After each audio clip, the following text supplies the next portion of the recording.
We're shaking, folks. Back with another reaction, back with some more Duran Duran. And we're going back to Danse Macabre, just released, 2023. And we're going to listen to Love Voudou, spelled a little differently than on the Duran Duran self-titled or Wedding album, 1993. But ultimately, I'm looking forward to this one. It has Warren on it, which, Warren was on the original, and ultimately, I do find it very pleasing that they have not only brought back Andy, but that Dom Brown and Warren show up on this album. And yeah, the original, it's one that I enjoyed right away, but which I've come to appreciate to an even greater degree. In some ways, just sort of naturally, in the sense that sometimes, and this happens to me with techno or punk rock, you get a release, and one or two tracks may stand out, and maybe there's a few others that, it's not that they're bad, but they just don't really stand out to you as much compared to the first ones. And then over time, that begins to shift, and maybe you come to like one of the other ones notably, or maybe even, becomes your favorite on the album. I wouldn't necessarily say that about Love Voudou in relation to the Wedding album, but I would say I've come to enjoy it more than I did originally. In part, I enjoy the soulful backing vocals, which I think on the original were done, is it Lamia? I'm forgetting how you pronounce it, but I think they were done by her. In this case, they're going to be done again by, what is her name, or their names? Anna Ross and Rachel O'Connor. And ultimately, again, we have Warren on guitar. It does make a point that the Voodoo Whisper is done by Alexandra Stama.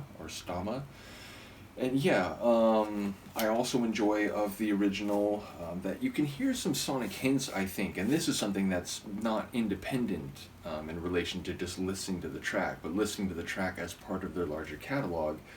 After becoming a big fan of Midazoland, I feel like there's sonic hints in the original Love Voudou that suggest some directions which I think they pursued more intensely on Midazoland.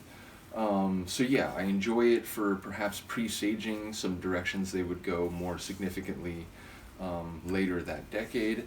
And yeah, ultimately I'm looking forward to hearing what they do with it. If I had to guess, I would say it might be darker, it might be less soulful in a consonant or soothing way, but perhaps soulful in a foreboding or perhaps ominous, spirit world type of way. So let's listen. This is from the album Danse Macabre 2023 by Duran Duran, and it's Love Voudou, spelled slightly differently, like the Voudon spelling and the track is Love Voudou.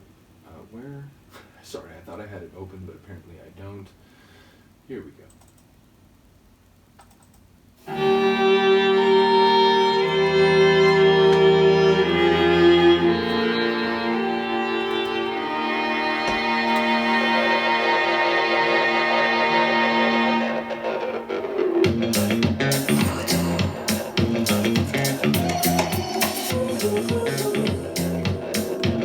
So far, at least as funky and soulful as the original.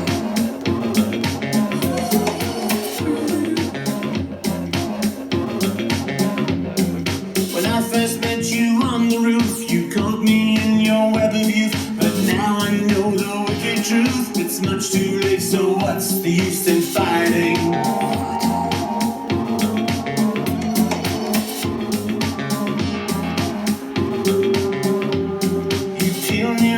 Onion skin and wonder at the state I'm in. One day you'll turn up to begin and find there's nothing left but innuendo.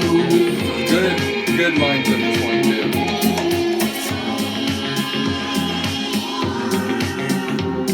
Besides, you would have stayed away like amateurs in love's charade. Much more than just a game you played. You stop almost become a way of living. Night after night I try to prove that I can resist you.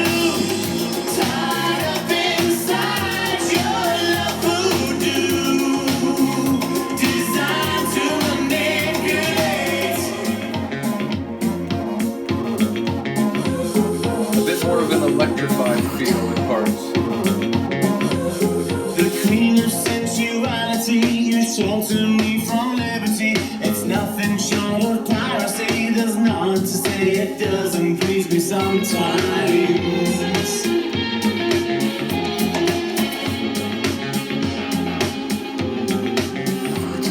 Now this may come as no surprise, but I'm content to compromise until the day you realize that I have been manipulating you. Manipulating night after night. I try to prove that I can resist you. Tied up inside your love voodoo, designed to manipulate.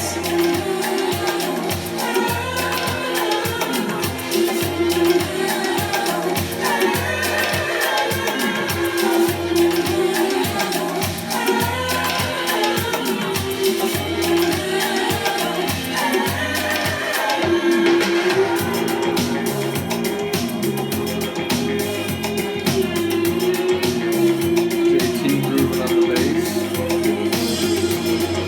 And again, the electrical touches, including more in wailing. I can't resist you.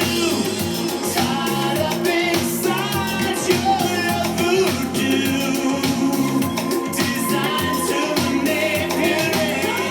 Night after night, I try to resist you, but it's that I can't resist you.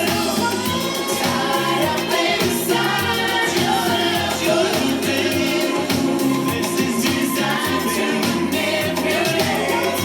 Night after The blend. I try to resist you, but it's that I can't resist you. Tied up inside your love voodoo, this is designed to manipulate. Tied up inside your love voodoo.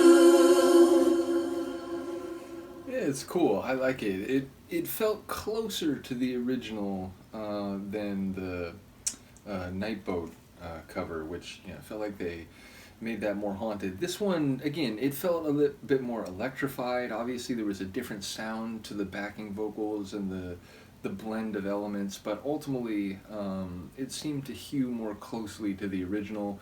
I did enjoy, there were some moments where, was it phasing? I forget the word that in the line, but it seemed like Simon's vocals were sort of manipulated. I don't know if it was panning left, right, or if it was sort of closed off and then opened up, but it seemed like there was some play based on the lines. And yeah, as I said, I enjoyed the electrified touches that felt like some of the sonics were a bit more electronica, for lack of a better word. I wouldn't say the track was in any sense, but there was this filtered layer, which really had a more electronic sound that I remember the original having. And yeah, shout out to the backing vocalist again. I don't remember if it's Lamia. I think that's how you pronounce it. But I do remember keying in on that aspect of the original when I first heard the song. So shout out to them for doing a good job. It felt not dark and haunted and ominous, but it did feel like they added a bit of that skeletons dancing, a bit of the Danse Macabre, the spirits coming alive. I felt that vibe a little bit. It didn't feel ominous in that regard. It felt more revelrous, which again, I guess is more of the essence of the album, even if there could certainly be haunted and ominous elements to it. So yeah, bottom line, a cool cover. Looking forward to more of them, and indeed there are multiple. I didn't even realize when I first looked at it that there are multiple covers, in part because I didn't realize some of these are